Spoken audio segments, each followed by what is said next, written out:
লাইলাতুল কদরটা হাজার মাসের চেয়ে শ্রেষ্ঠ হয়ে গেছে। কার বরকতে? কার বরকতে? বলেন না, কোরআনের বরকতে। কার বরকতে? হ্যাঁ হ্যাঁ, কোরআন এমনই একটি কিতাব, সম্পর্ক করে ফেললে তার দামি বানায় দেন। যখন কোরআনের সম্পর্ক আমাদের নবীর সাথে হয়েছে, 40 বছর পর্যন্ত যে মানুষটাকে মানুষ বলতো মুহাম্মদ বিন আব্দুল্লাহ, আব্দুল্লাহর ছেলে মুহাম্মদ, বাস এতটুকু ছিল তার পরিচয়। কিন্তু 40 বছর পরে যখন কোরআনের সাথে সম্পর্ক হলো, আল্লাহ আয়াত নাযিল করলেন, ইকরা বিসমি রাব্বিকাল্লাযী খালাক। এই আয়াত নাযিলের সাথে সাথে নবীর সম্পর্ক যখন কোরআনের সাথে হয়ে গেছে, তো নবীর নাম শুধু মুহাম্মদ বিন আব্দুল্লাহ নয়, তিনি মুহাম্মদুর রাসূলুল্লাহ হয়ে গেছেন। কার বরকতে? কার বরকতে? আরে বলেন না, কার বরকতে? হ্যাঁ হ্যাঁ, কোরআন এমনই এক কিতাব, তার সাথে সম্পর্ক জুড়ে দিলে তাকে দামি বানিয়ে দেন আল্লাহ। যেমন মক্কা মদিনা, কোরআন এর সাথে সম্পর্ক হয়েছে, তো মক্কা মদিনা গোটা দুনিয়ার সমস্ত শহরের চেয়ে দামি হয়ে গেছে। আমি বলতে চাই, বিশ্ব মানচিত্রে আল্লাহ বাংলাদেশকেও কোরআনের বরকতে দামি বানিয়ে দিয়েছে। কার বরকতে? কার বরকতে?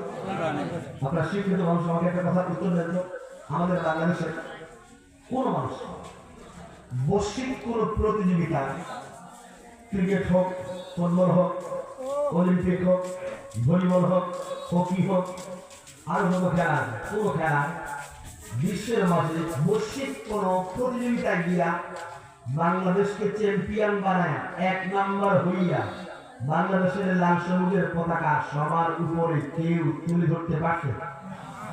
ক্রিকেটাররা পারছে, ফুটবলাররা পারছে। আমি যতদূর জেনেছি যে ক্রিকেট বিশ্বকাপ হয় 10 দলে। কয় দলে? 10 দলের মধ্যে 1 দল বিশ্ব চ্যাম্পিয়ন হয়। ফুটবল বিশ্বকাপ হয় মাত্র 32 দলে। আমাদের বাঙালি দামাল ছেলেরা এতটাই ফুটবল পায় যে 32 দলে খেলার আগে একটা বাছাই পর্ব হয়। বাছাই পর্বে খেলার জন্য প্রাক বাছাই পর্ব হয়। প্রাক বাছাই পর্বে টিকলে বাছাই পর্বে যায়, বাছাই পর্ব থেকে মূল বিশ্বকাপে যায়। আমাদের বাঙালি ফুটবলাররা এতই ফুটবল পায় যাদের প্রাক বাছাই পর্বে কোনো বেল নাই। জানেন না মনে হয় না? জীবনে প্রাক বাছাই পর্বে টিকলে বাছাই পর্বে যেতে পারবে। ক্রিকেটাররা মনে হয় পারছে না। বিশ্ব চ্যাম্পিয়ন হয়েছে ক্রিকেটাররা কয়বার? জীবনে হয়েছে। আমার কথা কি বুঝতে পারেন? অথচ এই ক্রিকেটার এবং ফুটবলারদের জন্য এই যে কয়েকদিন আগেও 2 কোটি টাকা বরাদ্দ দেওয়া হয়েছে। কোটি কোটি টাকা বরাদ্দ দেওয়া হয় আমাদের দেশে। আমার আপনার খেটে খাওয়া মানুষের ঘাম ঝরা ভ্যাট, ট্যাক্স, মূসকের টাকা দিয়ে যে বাজেট বরাদ্দ হয়, সেই বাজেট থেকে কোটি কোটি টাকা ক্রীড়াঙ্গনে বরাদ্দ দেওয়া হয়। সেই ক্রীড়া খাতের টাকাগুলো ক্রিকেটারদের দেওয়া হয়, ফুটবলারদের দেওয়া হয়। কিন্তু এই ফুটবলাররা, এই ক্রিকেটাররা কখনোই বিশ্ব মানচিত্রে কোন বৈশ্বিক প্রতিযোগিতায় বাংলাদেশকে বিশ্ব চ্যাম্পিয়ন বানিয়ে আমাদেরকে 1 নাম্বার কখনোই বানাতে পারে নাই। না না, কখনোই বিশ্ব চ্যাম্পিয়ন বানাতে পারে নাই। মাত্র 10 দলের মাঝে, মাত্র 32 দলের মাঝে আমাদেরকে 1 নাম্বার বানাতে পারে নাই। কিন্তু এর উল্টা আমাদের মাদ্রাসা ছোট্ট ছোট্ট হাজার ছাত্র, যাদের জন্য রাষ্ট্রপক্ষে 1 টাকা কোনো বাজেট নাই, সেই সকল ছাত্ররা না না, শুধু 10 দেশ নয়, শুধু 32 দেশ নয়, 103 দেশের উপরে, 111 দেশের উপরে, 113 দেশের উপরে বিশ্ব চ্যাম্পিয়ন হয়ে বাংলাদেশের লাল সবুজের পতাকা সবার উপরে তুলে ধরেছে।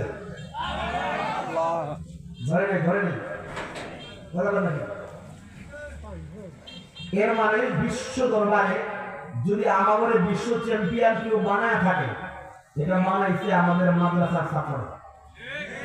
আপনি মানেন না মানে এটাই সত্য।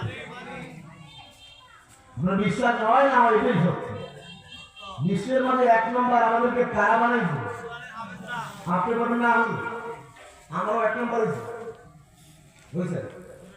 কেন 1 নম্বর হয়েছে? তুই আপনি জানেন না? আমরা পরপর 3 বার 1 নম্বর হয়েছে। মঙ্গল গ্রহে থাকেন মনে হয় না?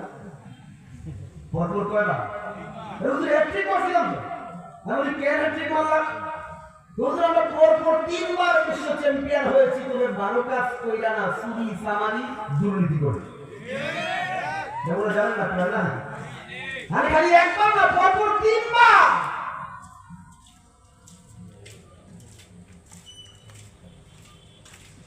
দোয়া করে দেবো 2 মিনিট পরে একদম শেষ করে দেবো। আমি বাবা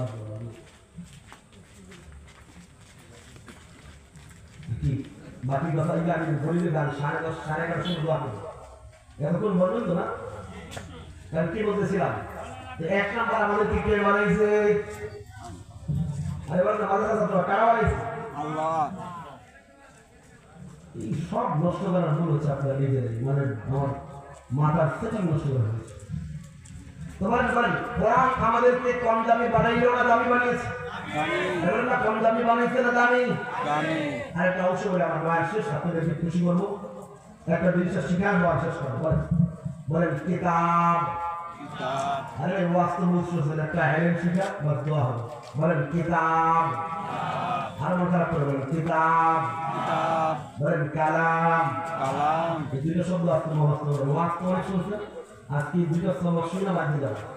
আচ্ছা কিতাব কাকে বলা হয়? এই দেখেন আমার হাতে একটা কাগজ না, এই কাগজে যদি আমি কোনো কিছু লিখে আপনার হাতে ধরায় দিই, এই লিখিত বস্তুটার নাম কিতাব। মানে লিখিত বস্তুর নাম কি? কিতাব।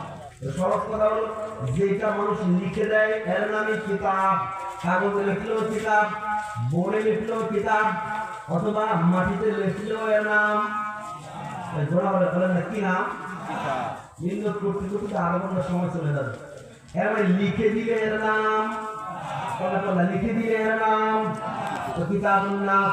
তো মানুষের কিতাব, কিতাবুল জিন্নাত মানে জিনদের কিতাব, কিতাবুল মালাইকা মানে ফেরেশতার কিতাব।